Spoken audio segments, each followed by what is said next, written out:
Yo. Welcome into the ChrisBeCappinn show, man. 4th of July show. Happy 4th of July for people who celebrate.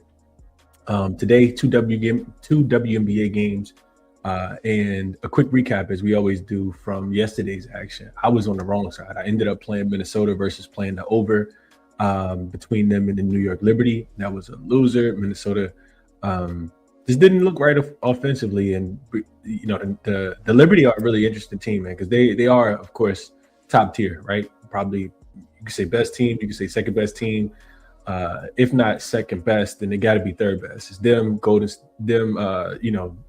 Las Vegas and in Minnesota, but you just never know what you're gonna get from the New York Liberty. I thought it was a little bit of a letdown spot coming off the Commissioner's Cup game against the Aces. Probably should have just took the over in hindsight, but they were able to score 99 points. I did not expect that from that Minnesota Lynx defense. Brianna Stewart looked like she was playing for her life last night. They got the job done. I didn't bet the Aces game because Asia got rolled out, and I didn't know if she was going to play or not until a few minutes before. Well, I saw the notification, but it was too late by that time. They ended up covering the late number, as I kind of expected they would, with it coming all the way down to 4.5. Even though it took overtime. So stayed away from player props. The ones that I liked did not win yesterday either. Really weird game. Melissa Smith going crazy, and Jackie Young not doing much at all. And it was another one. Natasha Howard over her point. She didn't do anything in that game yesterday. Olivia Miles also got shut down yesterday. But new day. Hopefully we can find some ways to make some money. I did placed 2 bets already, and I'm gonna share them with you guys in just a second. But let's jump into Jackson first and foremost. If you're looking to, use AI to help you with your sports predictions, or to help you summarize, just news, narrative, notes, offensive and defensive metrics, all of those different things, check out Jackson. It's linked in the description of the video. Today's prompt is let's go player prop wise, because I looked at all of them already. All right, so let's go with and analyze today's WNBA slate to identify the highest value opportunity for player props. For player props, focus on lines that show a significant discrepancy against recent 5-game rolling averages, tracking changes in usage rates due to injuries, or favorable defensive matchups, specifically targeting matchups in points, rebounds, or assists. Please provide the data, underlying metrics, and reasoning for each recommendation. So Jackson likes Ryan Howard of the Atlanta Dream over her 24.5 points, rebounds, and assists.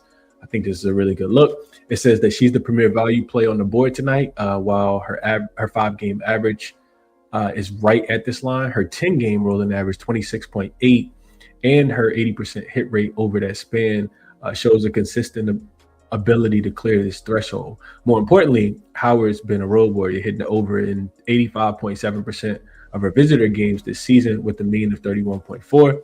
She is at home today, so that is the reason why you got to be able to discern through some of this AI stuff. But here's the matchup analysis. It says that she faces a Golden State defense that ranks second in the league against her position in points, rebounds, and assists combo, which is typically a strong deterrent. However, her recent volume is simply too high to ignore. She's cleared this line in 80% of her last 10 games, averaging 26.8 points, rebounds, and assists. With the Dream needing her to score and playmaking to contend with Golden State's perimeter defense, her minutes and volume are guaranteed. So Jackson likes over on Ryan Howard, points, rebounds, and assists over. It might not be a bad look, man. Might not be a bad look. We'll leave it there.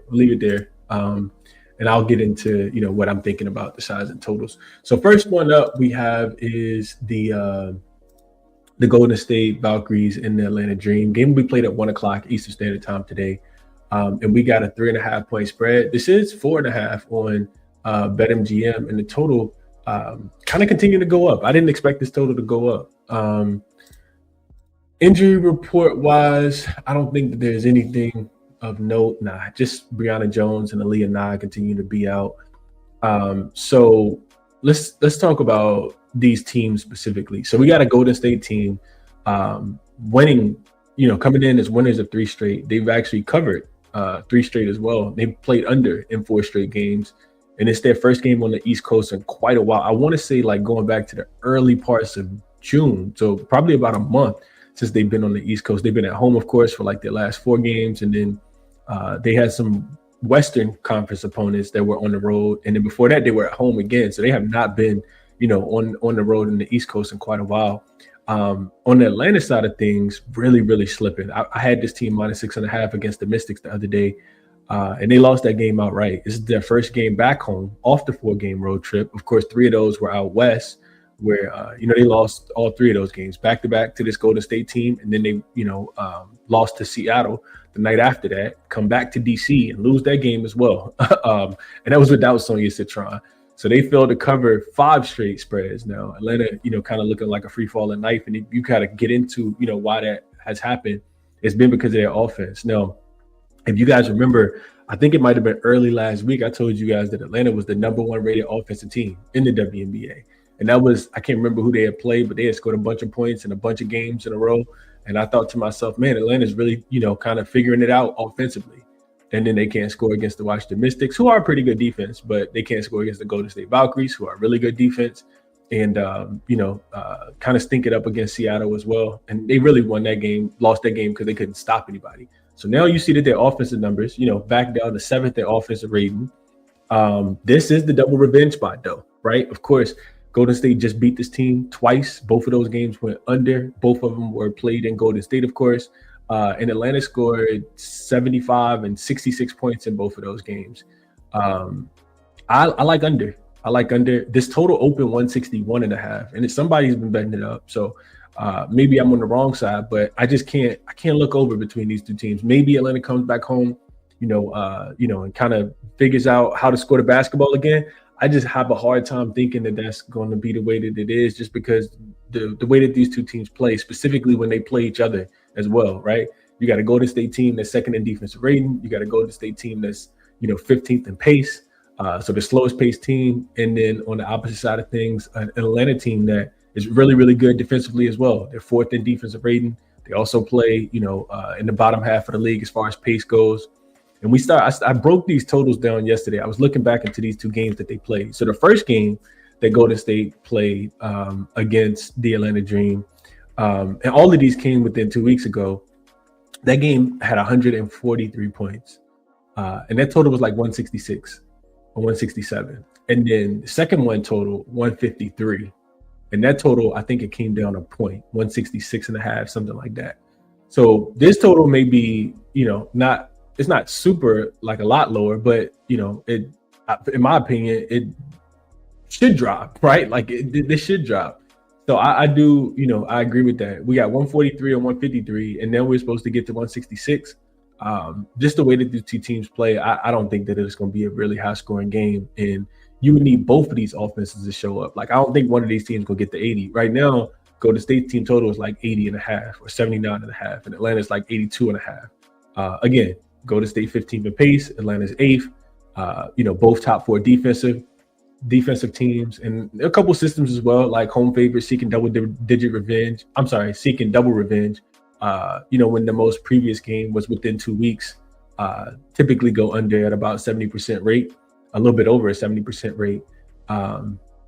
Golden State, I looked at them, they're 3-1 to the under, with game totals being right around 161.5. They've already beaten their opponent this season. They're staying under by about 8.5 points. And then I looked at home favorites that were riding a 5-game ATS losing streak as well. And those games typically go under as well. So I like under 163.5. I do think it'll close a little bit lower than the 163.5, but somebody is pushing this over. I just think we'll see a little bit more of an under game. Other thing I wanted to mention, last thing I'll mention, is the Valkyries. They have significant rest in this game. It's 4 days of rest compared to 2, and or 3 days compared to 1. I can't remember exactly what it is, but this Valkyries team, just going back to when their organization started, 5-1 to the under when they have more than 3 days of rest in their franchise history, going all the way back to last season. So the Valkyries do have, I want to say 4 days of rest in this spot since they, I played a game and beat the Liberty on Sunday. Yeah, on Sunday. So Yeah, I like under, man. I don't know who's gonna score, who's gonna win. I got some systems that back the Atlanta Dream in this spot. I know that the Valkyries aren't as good on the road, but I don't think I'm gonna get involved on the side. Just under for me, and then I'll keep pushing to the next one. And if I like under, it's got to be some Golden State Valkyries unders as well. I think that their offense won't be as good in this spot. Matter of fact, real quick, if we look at Valkyries, just do such a good job on defense. If we look at the Valkyries this season, let's see if we can find the biggest discrepancies between their home and road games. So home, they're 10-3 straight up, 9-4 against the number, 7-6 to the over, averaging 83 points, giving up 75. On the road, they are 3-3 straight up, 3-3 against the number, averaging 81 points and giving up 82. So defensively, they've been a little bit worse on the road, giving up about 7 more points. That's actually a lot worse. And then their offense scores 2 points fewer as well. And if we look at these games on the road, they actually have failed to cover 3 straight games. And all 3 of those have gone under. Aces, Storm, Aces against this for this Valkyries team. But again, like I said, they haven't played on the road. It looks like they haven't played on the road since May the 22nd when they played. Well, I guess you can count Minnesota. So June the 4th is the last time they played an Eastern Conference team. And Minnesota's still, kind of Midwest. So it's been a while, man. I think they've only played in, looks like 2 games on the East Coast, like Eastern Standard Time games against the Fever and the Liberty. So yeah, I like under. I think that they will struggle to score the basketball. If you like under, I think you got to like first half under as well. Real quick to show you guys something I was looking at, and then we'll push to the next game. So we go over to the Money Baller. Shout out to the Money Baller. This is always linked in the description if you guys are interested in checking it out. This is Golden State and Atlanta. You can see systems, a lot of systems on this dream team here. A couple systems against them, especially with it being their first game home off the road trip. But if we just come down here and we look at the over-under metrics, first half under, Valkyries 15-5 to the under. This is what I talked about against the New York Liberty the other day. So they've, been an under team overall. 15-5 is crazy. It's like 75%. And then if they're a road dog 4-1 to the under, if they have more rest than their opponent, 4-0 to the under. And the Dream, first half, 13-7 to the under. So their offense typically struggles out the gate, and then they figure it out. You can come down here and see team total. So the Dream 12-8 to their team total under for the first half, and then for the full game 8-11-1, 11-8-1 to the under as well. So yeah, I think first half under 79.5 is also something that is going to be taken into consideration for myself in this game specifically. I haven't bet that one yet, but I am on the full game under in this spot. All right, hit the like if you can, subscribe if you guys have not. Let's push through to the last game. We got Portland, Seattle. I think this line is still 2.5. Let's see. Actually moving to 3.5. Oh, some 4.5s out there coming up now. And the total continue to go up. This was at 160, as low as 165.5, which is crazy. FanDuel had that put out there. And now it's up as high as 160. It looks like the lowest you can get is 169.5. So let's talk about this one. So we got injury report wise, Carly Samuelson continues to be out for Portland.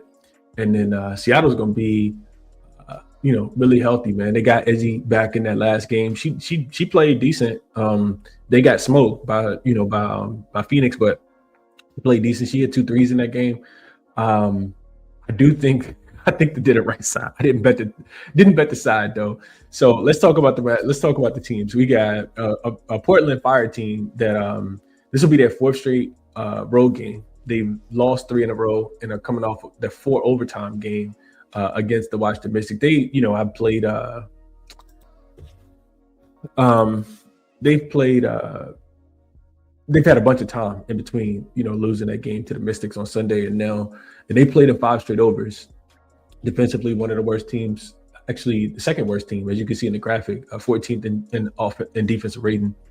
And then the Seattle, Storm on the other side, pump faked everybody the other day, losing that game by 23 to Phoenix, and Phoenix after beating the Atlanta Dream and the New York Liberty in back-to-back games. So you knock off 2 playoff teams and then you struggle against Phoenix. And I kind of saw that coming, which is why I stayed off them in that spot. I think Seattle at home is the right side in this game, though. It's always scary to take them as a favorite. I think they've been a favorite. I was looking into this. They've been a favorite twice this season. If you're just looking at trends, which I'm not going to, but if you're looking at them as a favorite, 1-1 straight up, 1-1 against the number. They lost to the Sun and then beat the Sun in the next game. So this will only be the third time they've been a favorite. And these games did come way back in May, right? May 20th and May 22nd. So back-to-back games. Now we're, 2 months out, almost 2 months out, month and a half, you could say. And, they're fully healthy now, especially with Ezzy back, and our fam probably missed those games as well. I think that Seattle is the right side. I think that they can run this Portland team off the floor. It's a revenge spot. Portland did beat them 94-89 as 4.5-point home favorites. I think it was like 3 weeks ago. In total, they go over to 162.5 by 29 points. I'm talking myself into Seattle a little bit here. I do think they did the right side. As far as the play, though, I bet over. I got it a little bit of a better number. I got 167.5 yesterday. But this is the number one and number two over teams in the league in the last 5 games. I think Portland, I said that they've been over in 5 straight.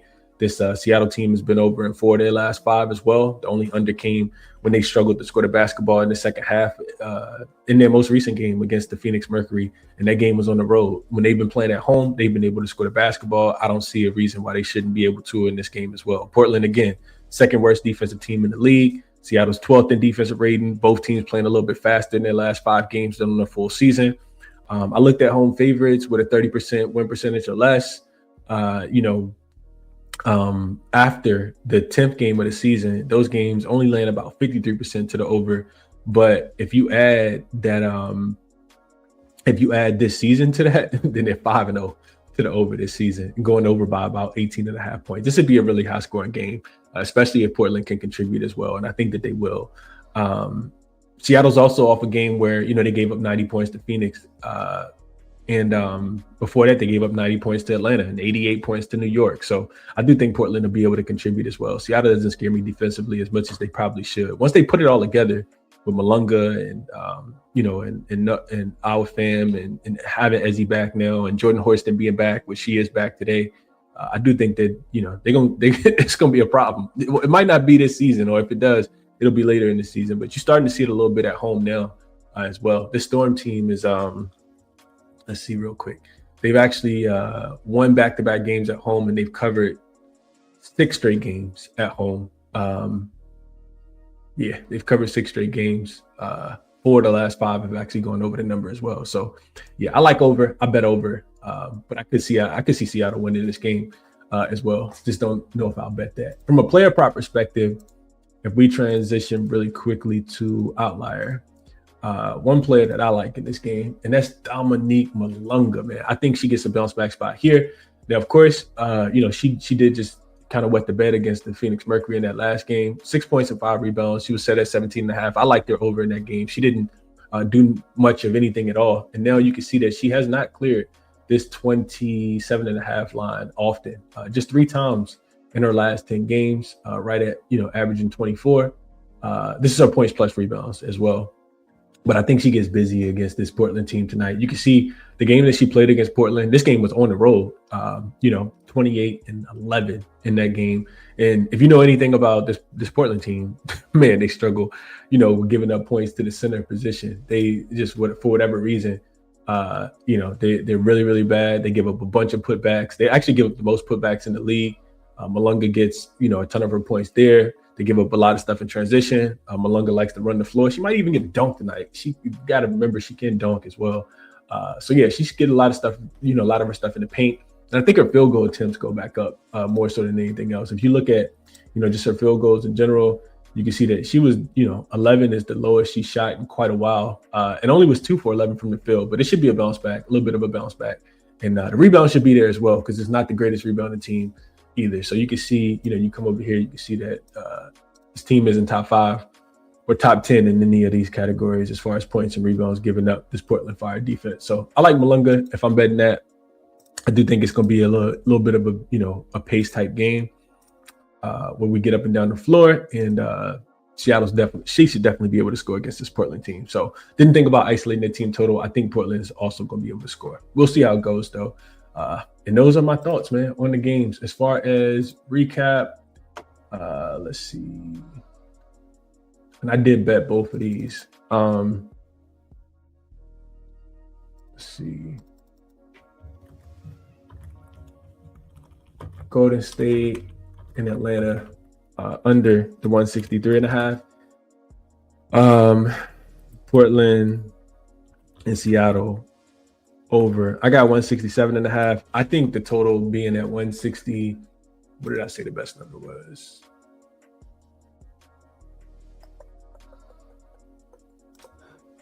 I think I said 160. 169.5 is the best number. I still think we see 170 points. So I like that a lot as well. Dominique Malunga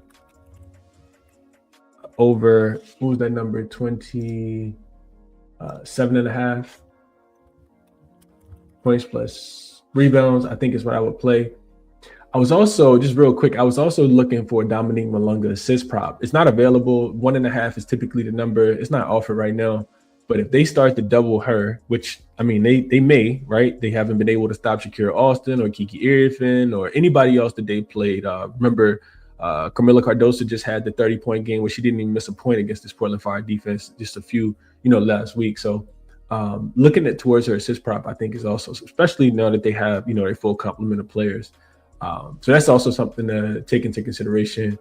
And then I think the other thing was Golden State in Atlanta first half under the 79.5. I may end up getting to that as well, man. This is what I'm looking for, as far as today goes. And like I said, I did bet, let me just make this green.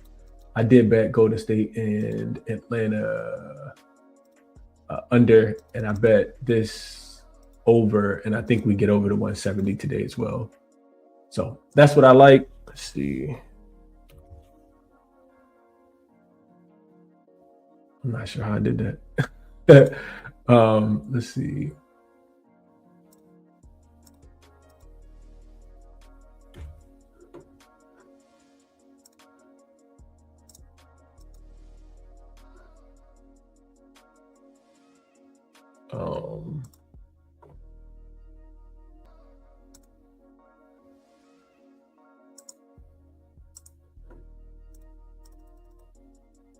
Yeah, that's what I like, man. Just putting that back up on the screen for a second. Resources always linked in the description of the video. Check them out. Jackson, Outlier, Moneyball, or IceJam. And like button if you can. Subscribe on your way out. Enjoy the 4th if you guys are celebrating it. And I'll catch you guys in the next one, man. I'm out.